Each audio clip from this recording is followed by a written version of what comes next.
Assalamualaikum warahmatullahi wabarakatuh. Sore hari ini saya cuman mau cerita satu cerita. Tapi kisah ini akan menyelesaikan masalahnya orang-orang yang punya hutang. Ini langsung pada seger semua ini. Orang-orang yang punya hutang insya Allah akan selesai masalahnya berkat cerita yang satu ini.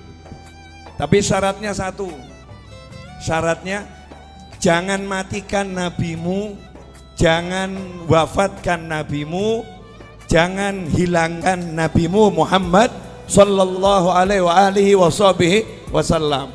Nabi hanya pindah dari alam dunia, pindah ke alam barzah, pindah ke sana.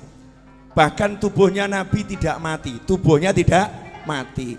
Nama kematian buat Nabi hanya keluarnya roh dari jasad. Tapi jasadnya enggak meninggal, jasad Nabi tidak mati. Baru jasadnya syuhada saja masih hidup.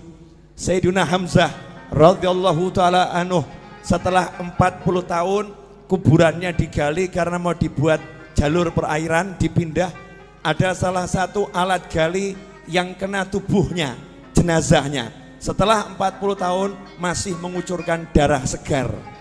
Setelah 40 tahun masih mengucurkan darah segar. Itu paman Nabi dan sahabat Nabi. Sama Allah dimuliakan seperti itu. Apalagi Nabi Muhammad sallallahu alaihi wasallam.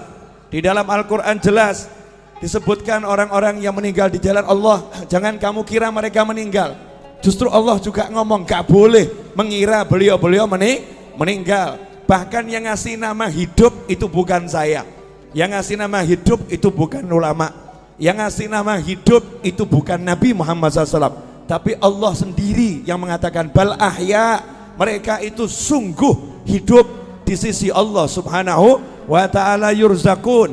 Dan bukan cuman hidup, ada yang hidup gak dapat rezeki, tapi ini hidup yurzakun, terus diberi rezeki oleh Allah subhanahu wa ta'ala. Itu baru kelasnya orang-orang yang syuhada. Lantas bagaimana dengan kelasnya imamnya para syuhada, imamnya para nabi, imamnya para rasul, yaitu baginda Muhammad sallallahu alaihi wasallam. Jadi rasakan dulu, jenengan semua, anda semua, kita semua punya nabi yang hidup di alam sana, yang bekerja di alam sana, yang bergerak di alam sana, gak pernah berhenti, terus memantau umatnya. Termasuk sore hari ini menerima sholawat dan salam jenengan semua.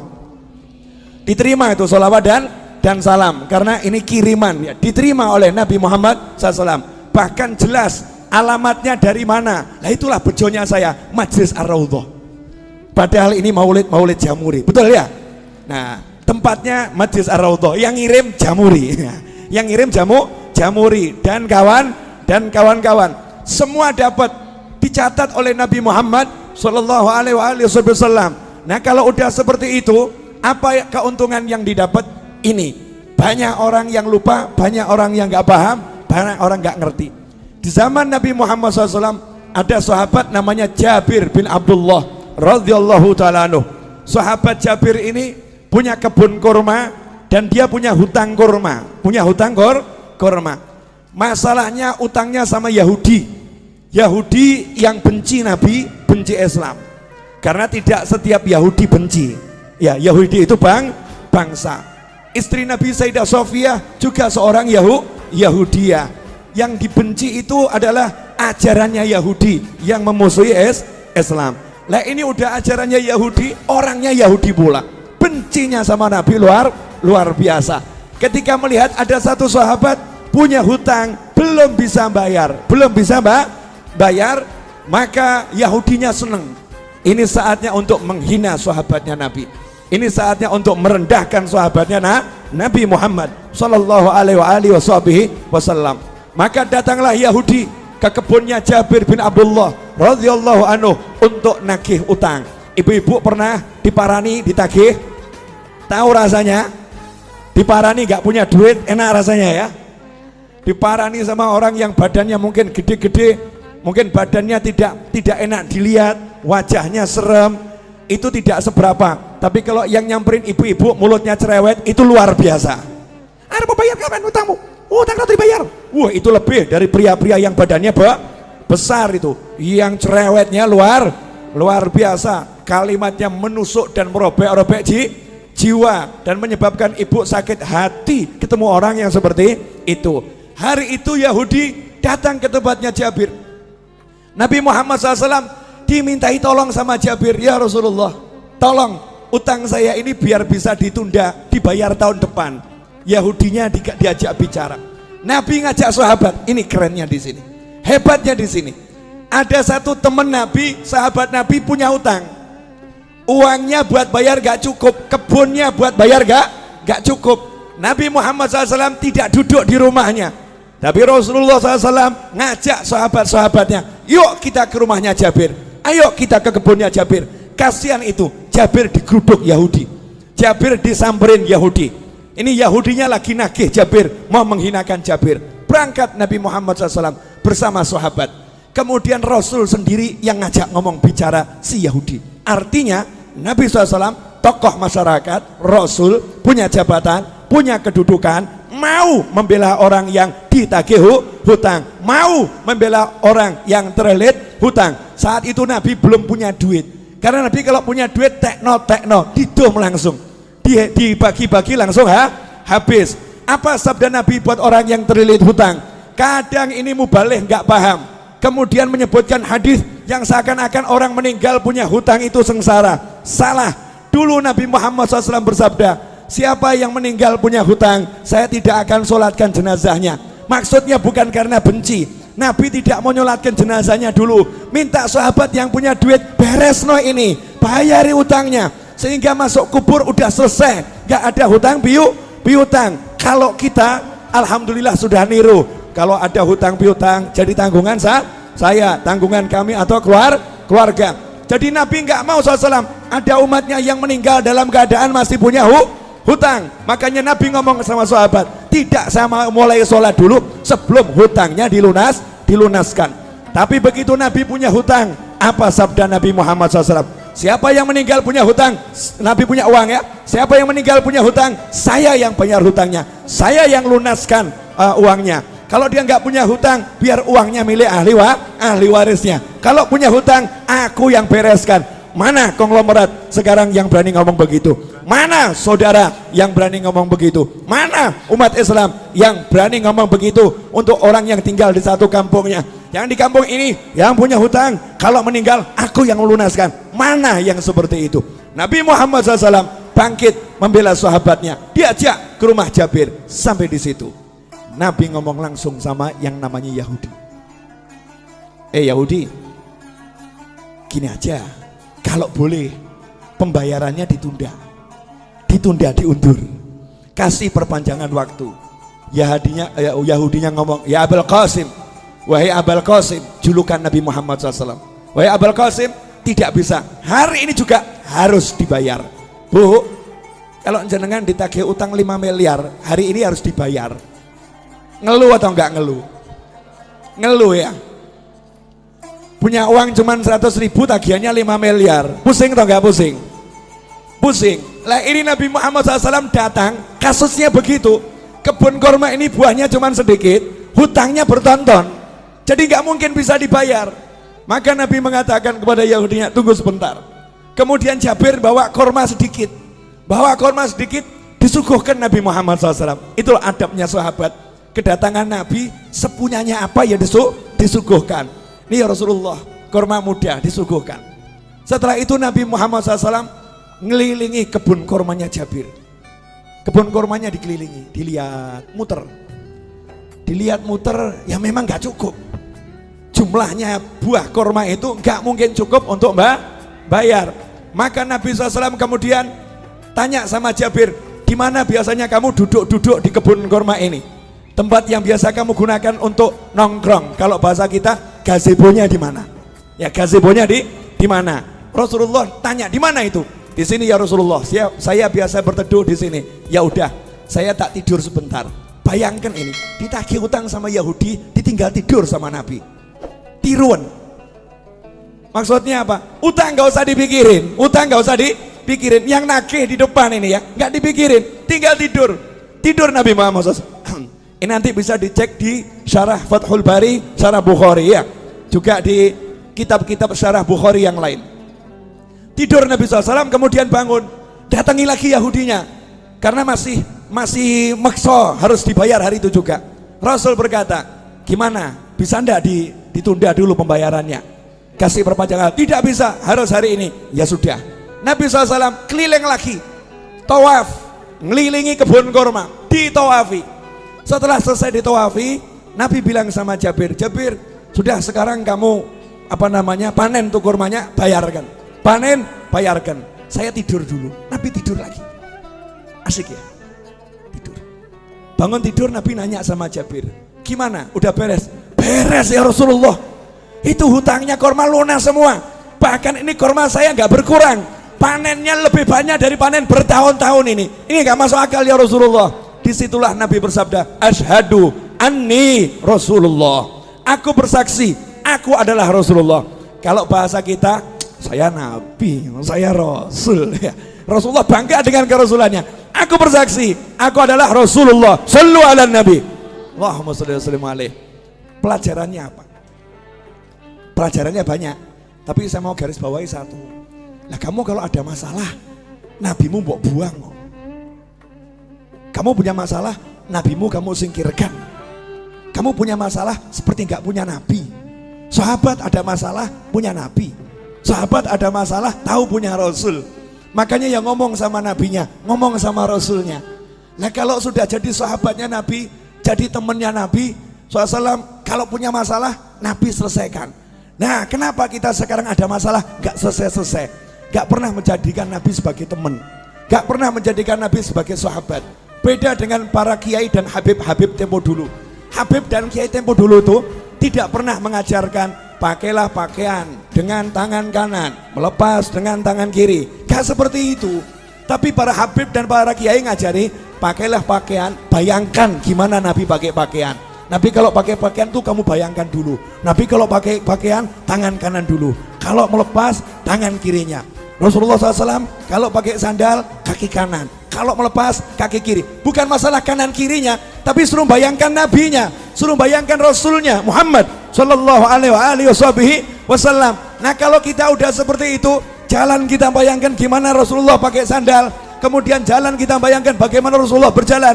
Duduk kita bayangkan bagaimana Rasulullah dulu SAW. Maka kalau kita punya hajat, ada masalah, tinggal ngomong, Kanjeng Nabi pengen beli rumah gak punya duit, ngomong. Oh. Kamu kira ini semua jadi begini karena saya punya duit? Enggak. Tapi gara-gara saya rajin ngomong, ya Rasulullah, cucumu yang agak nyebelin di Solo ini, banyak dosanya, banyak salahnya, punya utang banyak, punya hajat banyak. Please, mintakan sama Allah, lunaskan. Mintakan sama Allah, selesaikan. Mintakan sama Allah. Nah, kalau Jabir sahabat, Jabir itu sahabat, Nabi datang ngurusi, masa saya cucunya nggak diurusi? Nggak mungkin. Masa saya cucunya nggak diurusin? Nggak mungkin. Lantas bagaimana dengan Anda? Beb, saya bukan cucu Nabi. Tenang, Anda semua bisa jadi saudara Nabi Muhammad SAW. Rasul dalam hadis mengatakan, sungguh saya kangen sama saudara saya. Maka sahabat ngomong, ya Rasulullah, kan kami ada di sini, kami saudaramu.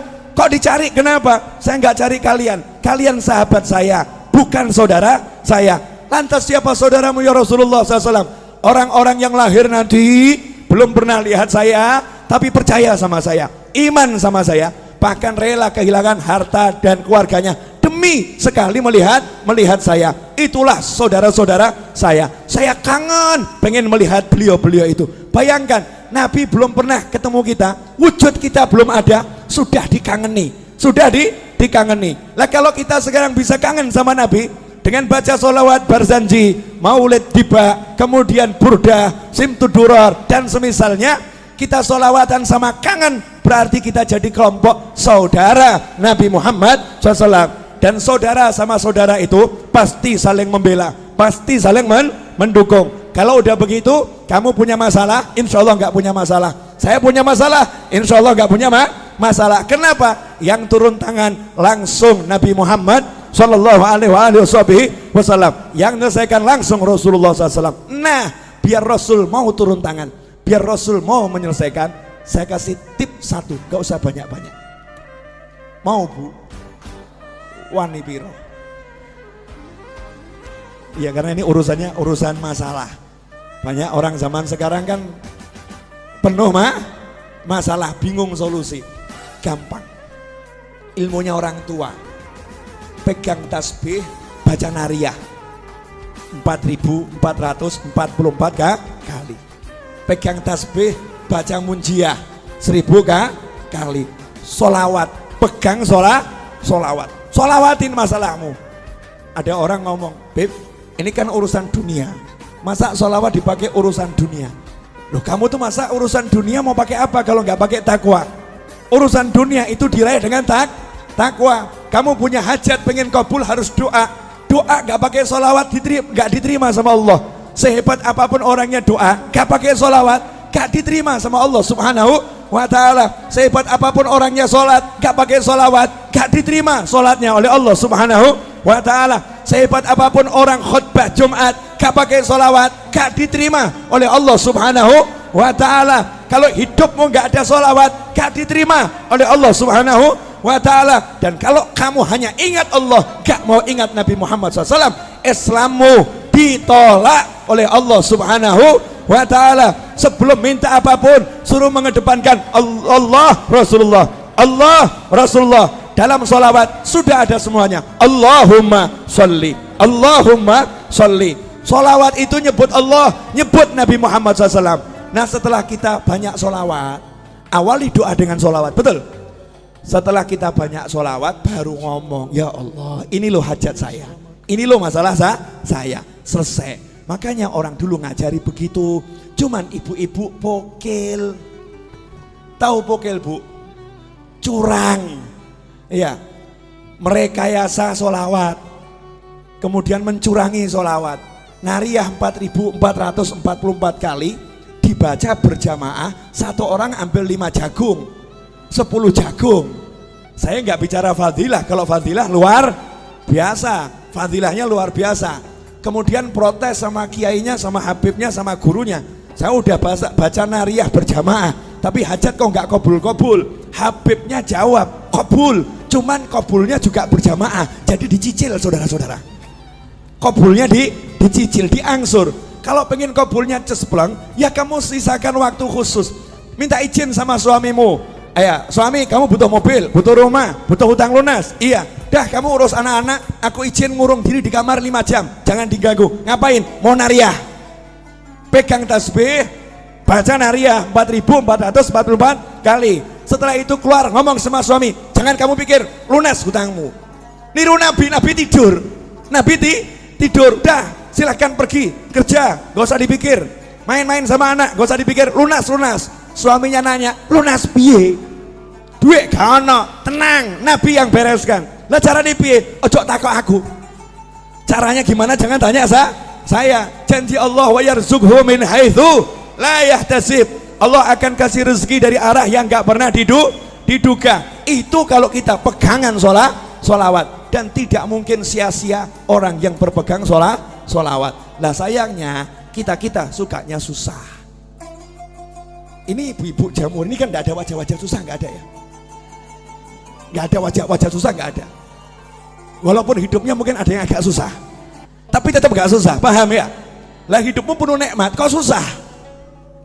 Hidupmu penuh nikmat kok susah. Karena ini 30 hari solawatan terus. Jadi ya suami ditinggal loh ini. Suami, bojo, bye-bye. Pak, solawat dulu ya Pak ya. 30 hari suaminya ditinggal. Dari mulai zuhur sampai maghrib, anaknya ditinggal. Serahkan suaminya, tolong urus anak-anak dulu ya. Yang udah dewasa udah nak, mau ikut, gak mau ikut, kamu jalan sendiri. Ibu berangkat solawatan. Begitu pula ibu-ibu. Lah kok ragu, hajatnya gak kabul. Kan manusia aneh bin ajaib. Berarti gak percaya sama nabinya, gak yakin sama rasulnya. Yakin sama rasulmu, percaya sama nabimu. Ikhwani rahimakumullah. Terakhir, karena saya baru nyampe dari Jati Barang, 2:30 malam tadi saya masih di sini. Tadi jam 8 saya ceramah di Jati Barang. Ya, dari Jati Barang saya balik ke sini. Nanti maghrib saya ke Jogja insyaallah. Kemudian besok jam 6 pagi saya harus terbang ke Jakarta. Acara jam 9 sampai asar. Padahal asar saya pergi ke Bandung, jalan-jalan terus, asyik. Enak toh? Wajah saya wajah lelah atau bahagia? Lah makanya, berarti enak atau enggak enak? Enak, jalan-jalan toh, terus asyik, keliling terus, ya keliling terus. Ketemu orang mumet, saudara-saudara. Orang mumet yang bisa bahagia. Terakhir. Ini ibu-ibu, ini perlu dijelaskan. Saya masih ingat kata-kata Habib Anis. Ibu-ibu itu yang wirid-wiridnya jauh lebih banyak dari bapak-bapak. Bahkan mungkin ibu-ibu itu punya buku doa terbanyak dibandingkan bapak-bapak. Yang paling hafal doa-doa itu ibu-ibu. Doa pelunas hutang 1, doa pelunas hutang 2, doa pelunas hutang 3 gitu ya. Itu ibu-ibu. Saking mumetnya, wiridnya luar biasa, itu ibu-ibu. Nah gini Bu, yang di atas juga, pemirsa di rumah juga, sering ada orang yang ngomong begini, saya semakin rajin sholawat, kok rezeki semakin seret. Sejak ikut Jamuri kok bisnis saya berantakan. Sejak ikut Majelis Ar-Raudhah kok warung saya sepi. Sepi. Dulu waktu saya nggak pernah sholat, warung saya laris. Waktu saya mabuk-mabukan, rezeki saya lancar. Saya mendekat sama Allah, kok dunia menjauhi saya. Nah ini yang ngomong begini gagal paham. Paham. Boleh saya membuat ibu-ibu lebih tercerahkan, boleh? Bu, pilih duit atau sehat? Pilih anak atau duit?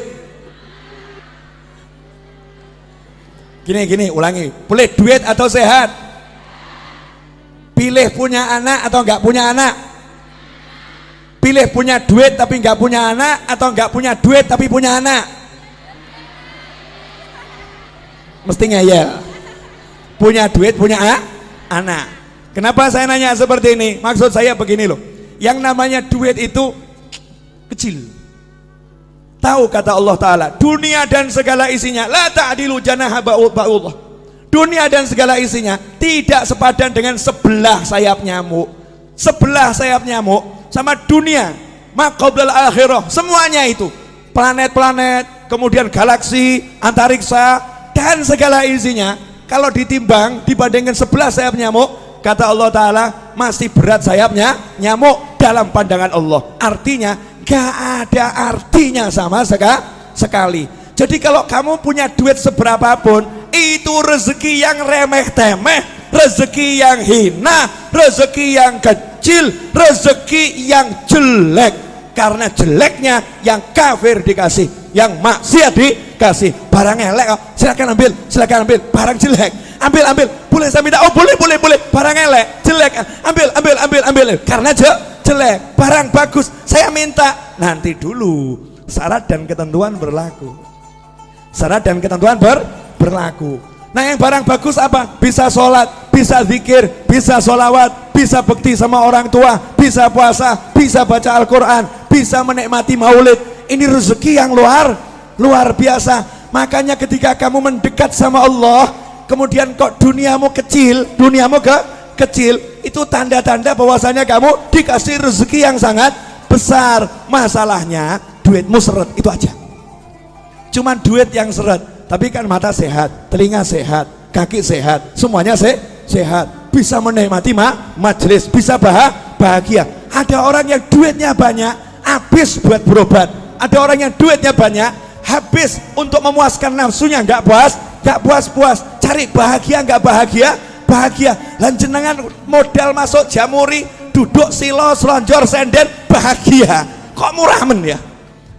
Gampang men nih, bahagianya mudahnya luar biasa. Nikmat dari Allah Subhanahu wa Ta'ala. Kuncinya di situ.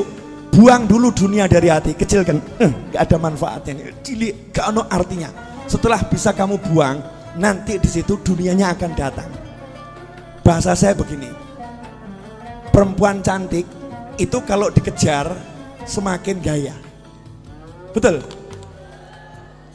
Ini pengalaman pribadi ini. Ya, pria tampan kalau dikejar juga semakin gaya. Tapi kalau dicuekin pasti penasaran. Ini semua orang ngejar saya ya. kok yang satu ini cuek-cuek saja ya. Akhirnya kebalik, yang cantik tadi itu akan ngejar, betul ya? Ngejar. Lah kalau kamu pengen dikejar dunia, cuekin dunianya. Cuekin dunianya. Kalau kamu cuek sama dunia, dunianya nanti akan penasaran. Kok aku nggak disentuh ya? Aku nggak dicari sama dia ya? Aku kok nggak dianggap ya? Dunianya akhirnya jor-joran. Ambil, ayo, tertarik sama aku. Ambil, tertarik sama aku. Kita tetap nyantai-nyantai saja. Cuek, nggak ngaruh, nggak ngaruh, nggak ngaruh, nggak ngaruh. Itu kunci untuk menguasai dunia. Rahasianya di situ. Terakhir, udah ini saya ceramah bengak-bengok biar ngantuknya hilang kabeh. Karena ini jamnya jam ngantuk dari tadi jam 1 kan ya. Ngantuk. Terakhir ibu-ibu yang dimuliakan Allah Subhanahu wa ta'ala. Jadi kalau ada masalah gak usah bingung, gelar sejadah, pegang tasbih, baca sholawat. Selesai. Setelah itu ojo mbok pikir, jangan dipikir. Lanjutkan kehidupan, masak ya masak, ngobrol sama anak ya ngobrol sama anak. Dan jangan buka handphone kemudian share sama temennya, sumpek aku sumpek. Nah ini gak selesai masalah ini. Sumpek, saya lagi banyak masalah. Semakin kamu nyebut, semakin sumpek itu.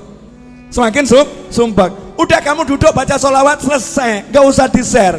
Walaupun suamimu nyebelin, gak usah diurus, sholawatin. Selesai. Tuh saya punya pengalaman. Orang curhat sama saya, Beb, ini suami saya kok ngambek terus nih Beb. Pulang ke rumah ketemu suami wajah ngambek terus. Suntuk saya Beb. Gimana caranya? Sholawatono. Selesai. Jadi nanti kamu ngelus-ngelusnya sama sholawatin. Allahumma sholli ala sayyidina Muhammad. Di hati saja tidak disolawatin.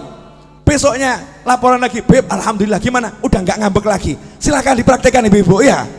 Kalau suaminya suka ngambek-ngambek, sholawatin. Ya, sholawatin. Kalau kerja di perusahaan bosnya ngambek-ngambek, sholawatin. Kalau ada pelanggan yang ruwet, sholawatin. Beres, nggak mungkin tidak beres. Jaminan 100%, 100%. Ini yang ngomong sudah praktek. Yang ngomong sudah praktek. Kalau ketemu orang ruwet-ruwet, modal saya tak sholawatin, selesai. Ya, sholawatin selesai. Kalau saya nggak kuat nyolawatin, saya titip sama teman-teman saya, duduk di musola baca munjiah 100 kali, saya punya hajat. Duduk di tanah sana baca munjiah 1000 kali, saya punya hajat. Giliran saya nyupir ceramah, saya ceramah, yang lain sholawat. Selesai ceramah, selesai masalah. Mau praktek? Jangan, berarti kamu nunggu masalah dulu. Jangan praktek untuk masalah, praktek untuk hajat. Terima kasih, jazakumullah khairan katsiran. Insyaallah yang sedikit ini barokah dan manfaat. Saya udah bilang pokoknya kalau bulan Maulid ceramah saya berusaha dan saya begini nih sumuk dan panas. Saya membayangkan bagaimana ibu-ibu kuat dengan pakaian yang seperti ini ya, luar biasa. Waktu saya di Hongkong naik taksi, supir taksinya diminta sama TKW Hongkong dengan bahasa Hongkongnya, tolong AC-nya didinginkan. Maka jawaban supir taksinya, AC saya sudah dingin. Masalahnya bukan di AC, tapi pakaianmu kebanyakan katanya. Bukan pakai jubah, pakai ini tuh apa namanya TKW kalau pengajian, pakaianmu kebanyakan. Alhamdulillah, insya Allah kalau pakai baju gini kepanasan akan menghilangkan panasnya neraka, menghilangkan panasnya kubur. Saya minta semuanya angkat tangan tirukan saya, boleh? Bismillahirrahmanirrahim.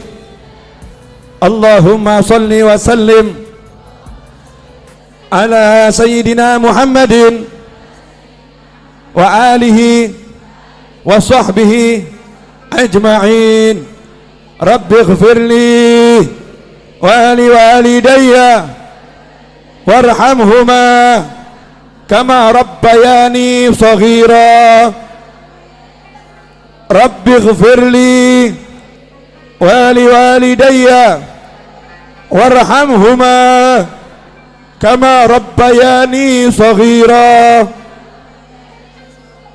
Rabbi ighfirli wa li walidayya warhamhuma kama rabbayani shaghira. Wa sallallahu ala sayyidina Muhammadin wa alihi wa sahbihi wa sallam walhamdulillahi rabbil alamin. Alhamdulillah, detik ini ibu-ibu naik pangkat jadi anak yang solihah. Anak yang solihah.